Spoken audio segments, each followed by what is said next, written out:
Hello, my name is Daniel, and today I want to talk with you about the looming water supply shortage that the southwestern suburbs will be facing in the coming decades, and possibly within the next decade. This map shows the main water sources for municipalities in the Chicago region. You can see the Lake Michigan service area is highlighted in light blue, major source of water for the region.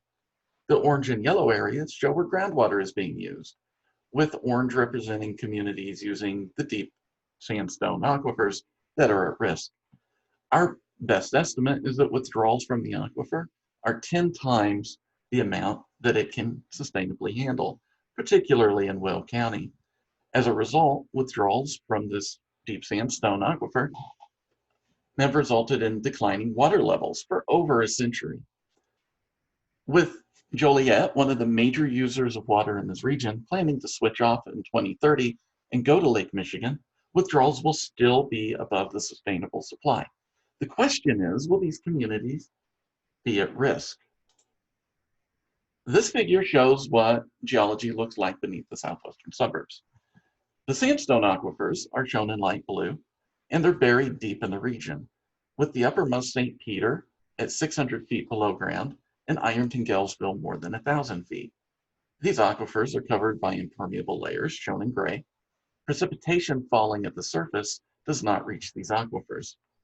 Water recharging the aquifers actually comes from far away in north central Illinois or Wisconsin. It takes a long time for the aquifers to be replenished, on the order of hundreds or even thousands of years. This is the reason we refer to this aquifer as unsustainable. Now, back in the early 1900s, deep water was under enormous pressure. So when the first wells were drilled, water rose above land surface and the wells were actually flowing. Currently, however, water levels have fallen very near or into the St. Peter sandstone with an increased risk of declining well performance.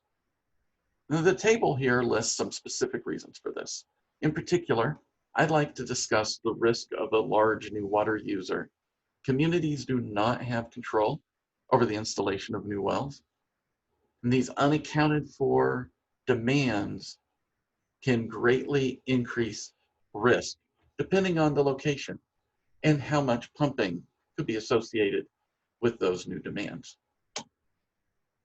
Now, the Illinois State Water Survey has developed a groundwater flow model of the region, and this simulates conditions out and beyond 2050, with water levels approaching the top of the deeper Ironton-Gallsville sandstone in many of those simulations by 2050. These areas are shown in red and indicate severe risk of inoperability for high-capacity production wells. Wells in this risk zone are either approaching or have reached the limit to which pumps can be dropped, at which point the wells become inoperable. Now, all of the risks associated with the orange zone are magnified in the red risk zone, particularly the risk associated with a large new water user. In addition, water levels that fall into the red risk zone will be at unprecedented depths, and this can lead to unanticipated complications. It's important to note that Joliet has switched off the aquifer by 2050 in this simulation, and yet risk persists. It's also important to note that the aquifer simulated further water level declines and an expansion of the risk areas beyond 2050 and out to 2070. Now, I alluded to this earlier, but the shallow aquifers in the southwestern suburbs are also at risk. The primary shallow aquifer is the Silurian dolomite. It's important to note that this aquifer is not present everywhere in the southwestern suburbs, but where it is present, it generally provides a portion or all of a community's demands. Now, due to being closer to land surface, the shallow aquifer is vulnerable to contamination. Chloride from road salt applications has entered the dolomite aquifer, and we're still in the process of understanding the risk associated with emerging contaminants, such as pharmaceuticals. The impact of withdrawals on sensitive habitats for endangered species has also come under scrutiny in recent years.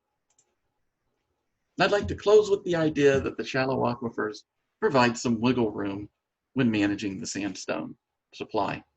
However, as both of these supplies are increasingly at risk, this balancing act will become much more complicated and cannot continue indefinitely.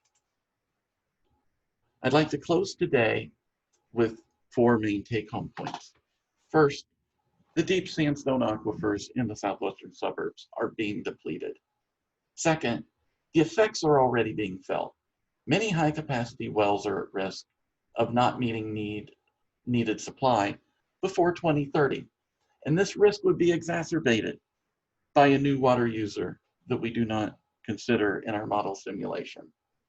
Shallow aquifers are also at increasing risk of contamination and locally supply shortages.